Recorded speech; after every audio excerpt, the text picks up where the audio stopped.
அஸ்ஸலாமு அலைக்கும் வரஹ்மத்துல்லாஹி வபரகாத்துஹு.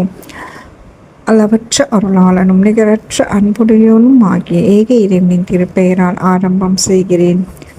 முஃமின்கள் மறுமையில் இறைவனை பார்ப்பார்கள்.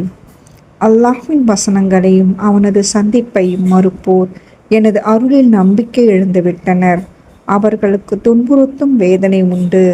அல் குர்ஆன் அத்தியாயம் 29 வசனம் 23. அவர்கள் தங்களுக்குள்ளே சிந்தித்து பார்க்கவில்லையா?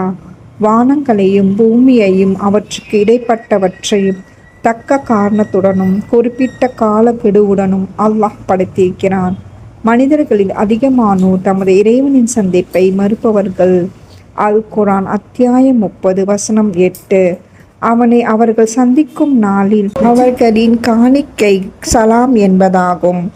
அவர்களுக்காக மரியாதைக்குரிய கூலியையும் அவன் தயாரித்துள்ளான்.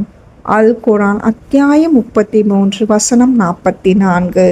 பூமிக்குள் மறைந்த பின் புது படைப்பை நாங்கள் பெறுவோமா என்று அவர்கள் கேட்கின்றனர். அவ்வாறில்லை, அவர்கள் தமது இறைவனின் சந்திப்பை மறுக்கின்றனர்.